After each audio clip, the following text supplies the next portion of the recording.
लहान मुलांमध्ये thumb sucking असतं, राईट, लिप बायटिंग असतं, तर या सवयींचा त्यांच्या दातांच्या अलाइनमेंटवर किंवा आरोग्यावर काही परिणाम होतो का? येस. म्हणजे प्रश्न तुमचा खूपच चांगला आहे. कारण आम्ही थंब सकिंग जी हॅबिट असते किंवा लिप बायटिंग जी हॅबिट असते, ह्या नॉर्मली हॅबिट्स कशा का डेव्हलप होतात? कारण कधी कधी पॅरेंट्स मुलांना इनफ टाइम देऊ शकत नाही काही कारणास्तव, बिकॉज त्यांना बिझी शेड्यूलमुळे. तेव्हा एक त्यांच्यात इन्सिक्युरिटीची भावना तयार होते आणि त्या इन्सिक्युरिटी भावनाला ते क्रॉस करायला थंब सकिंग किंवा लिप बायटिंग हॅबिट तयार होते. That's a subconscious satisfaction of a mind. कधी कधी तुम्ही ब्रेस्ट फिडिंग करतायत, स्तनपान करतायत आणि त्याच्यानंतर तुम्ही मुलाला बॉटल फिडिंग न करता डायरेक्ट स्पून फिडिंगवर शिफ्ट करतात. जेव्हा ब्रेस्ट फिडिंग जेव्हा होत असतं, जेव्हा स्तनपान असतं, तेव्हा मुलाला सॅटिस्फॅक्शन मिळत असतं. पण अचानक तुम्ही स्पून फिडिंगवर शिफ्ट झाला तुम्ही, मग ते सॅटिस्फॅक्शन सबकॉन्शियसली मिळत नाही. त्यासाठी तो शोधत असतो की मला सॅटिस्फॅक्शन कसं मिळेल, ते बाळ, ते मूल, आणि मग तेव्हा तो लिप बायटिंग किंवा थंब सकिंग हॅबिटकडे shift. So there should be some intermediate phase of bottle and then there should be spoon feeding. So तो काही पॅरेंट्स करतात, काही पॅरेंट मिस करतात ते. तर तो एक स्टेज असणं आवश्यक आहे. सेकंडली काय असतो, ह्या ठिकाणी एक रिफ्लेक्स असतो, त्याला म्हणतो ओरो इरोटिक झोन.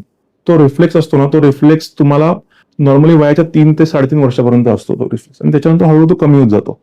सो ज्या मुलांना थंब सकिंग किंवा लिप बायटिंग आहेत, देर आर हायर चान्सेस, म्हणजे तुम्ही तेव्हा जो 3 वर्षात तेव्हा ते सोडवायचा प्रयत्न करू नका तो, कारण त्याला सबकॉन्शियस त्याला सॅटिस्फॅक्शन मिळतो. So let it. झाली हॅबिट तर ठीक आहे, पण सोडवायचं लगेच प्रकार. मी खूप बघतो पॅरेंट्स त्याला मग ते रुमाल गुंडळणार, त्याला औषधं लावणार, भरपूर सारे प्रयत्न करत ते. पण 70% मुलांमध्ये किंवा मुलींमध्ये 3.5 ते 4.5 हे वर्षात तो जेव्हा रिफ्लेक्स पूर्ण नाहीसा होतो, तेव्हा ते हॅबिट ऑटोमॅटिकली जातात. कारण सबकॉन्शियस माइंडला गरज वाटत नाही तर सॅटिस्फॅक्शन मिळायची. ओनली 15 to 20% लोकांमध्ये जर ती डीप बसली असेल सबकॉन्शियस मध्ये हॅबिट ती, तर ती कंटिन्यू राहते.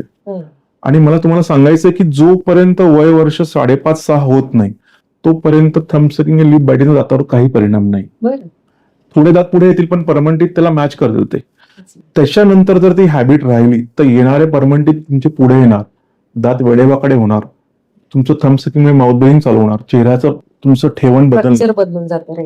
सो फक्त एक काम करायचं, 3.5-4 वर्षाचा मुलगा आहे तोपर्यंत तुम्ही निर्धास्त पेशंट राहा. तुम्ही हॅबिट जर बदललीच ऑटोमॅटिकली तर थँक्यू, नाहीच बदलली तर मग तुम्हाला डेंटिस्टकडे, ऑर्थोडॉन्टिस्टकडे जावं लागेल, जे एक विशिष्ट प्रकारचे अप्लायन्स यूज करून ते हॅबिट ब्रेक करतील ते.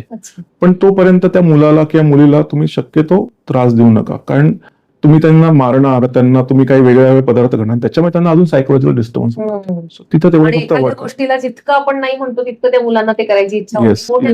येस, जेवढं आपण प्रतिबंध करतो तेवढं तिथे जास्त आकर्षण वाटायला. Yes, yes. त्याच्यामुळे ही नवीन गोष्ट मला सुद्धा कळली की 5-6 वर्षापर्यंत फार लक्ष देण्याची गरज नाही.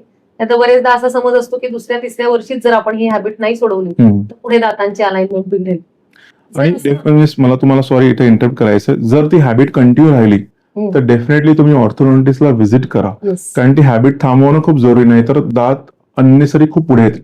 कधी कधी पॅरेंट म्हणतात की मी तर व्यवस्थित दिसते, माझी बायको पण व्यवस्थित दिसते, माझ्या मुलाचे दात पुढे का? त्याला एकच कॉज असतो की हे लोकल फॅक्टर असतात, त्यात thumb sucking, lip biting, mouth breathing, ह्याच्यामुळे दात वेडेवाकडे आणि पुढे येतात. त्यामुळे वय वर्ष 6-7 झालंय तुमचं किंवा 5 ते 7 आहेत, तेव्हा ऑर्थोडॉन्टिस्टकडे जा. They have some habit breaking appliance आणि तुमचं हॅबिट थांबवायला मदत करतील.